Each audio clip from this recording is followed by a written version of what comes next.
I've been going back and forth for the past 10 minutes trying to figure out how I'm going to start this, trying to figure out what's the right thing to say, trying to figure out what's the best way to explain that this game is probably going to be Game of the Year without sounding like a fanboy, because I'm not. This is the first time I've ever played any sort of Souls game, so that means that this is not coming from an uber fanboy. And we're going to ask the question, is Elden Ring worth it?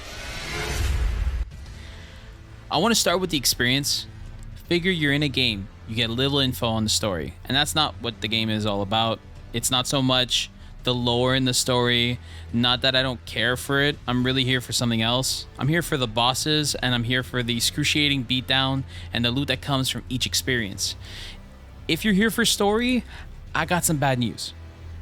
Unless you go and dig for it, you're not gonna find it. It's gonna be hard and convoluted, and it's a mess. And it's not what the average gamer that plays this game is here for. We're here to get lost in this endlessly expansive, huge world, finding random little things, little tiny holes in walls, and enjoying all of it. It's not an easy game by like any means. One of the biggest complaints is that a lot of people say that there needs to be an easy mode or some sort of inclusive mode to allow every single gamer to get to play. I think that there's a loss in that train of thought because part of the fun is being smacked around. When you finally get to dish out your damage and you finally do get you get to win and beat the guy, it's a pretty good feeling. And I think if you dull it with an easy mode, you kind of ruin the fun for yourself. Now, as for the mechanics of the game, it's pretty simple. There's a melee system as well as magic. You could call in summons. The controls are pretty tight. At no point did I feel I was cheated. If I died to something, it's most probably because of a mistake that I made and not a mistake that the developer left into the game and I outright got destroyed because of something I was out of my control. Now, don't get me wrong. You're going to lose. You're going to die. And it's going to suck. And it will tilt you. But that's okay. You get off, you take a break, you come back, fresh new head, and all of a sudden you beat the guy.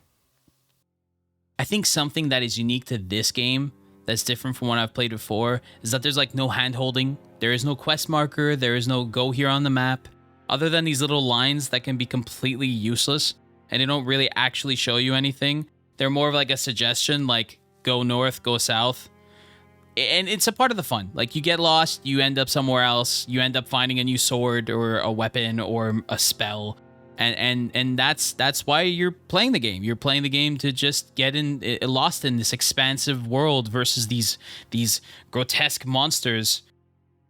Now, don't get me wrong. I used to be one of those people that would complain about Souls games and how they cheat you on deaths and how it's unfair that they just make these games too hard to be hard and that anyone who's having fun playing them, it doesn't make sense. Why are you doing this? Like, I finally now have an understanding as to why they play these games.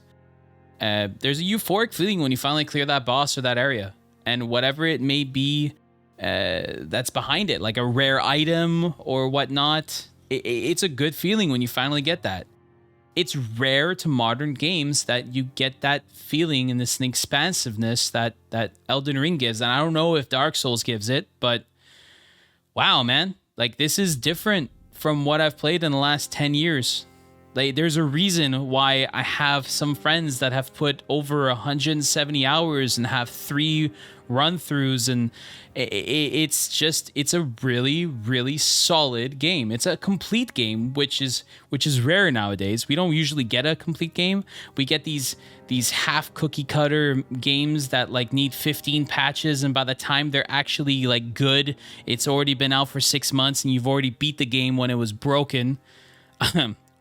Looking at you, Cyberpunk, what the hell? But it's a great game, and there's a reason why this game has sold 12 million copies, and it will continue to sell copies for the next following few years. So to answer the question, is this game worth it? I think so. Yeah, this game is amazing. It's really well done. It is a fantastic ride and a great experience. Do I think it's for everyone? Very similar to the Gran Turismo video I made recently. I don't think everybody is going to like this game. I don't think everyone is going to enjoy it. But It's the same way the Marvel Cinematic Universe is something that I feel every single person should watch a Marvel movie. You may not like them, but they're they're good enough that you have to at least experience it once in your life. It's like trying Wagyu. I think everybody should try Wagyu. It's more of an experience rather than just whatever the food was or whatever this game is. It's a staple. And that's kind of nice to see in 2022 after all the things we've been through. I think that this is a game that everybody should try. Now, if you found this video helpful, if you enjoyed listening to me serenade you, if you like this content, drop a like on the video, subscribe, and I think that's it for now. Thank you so much for your time and your patience. Have yourself a great day and all the best. And yeah, never change.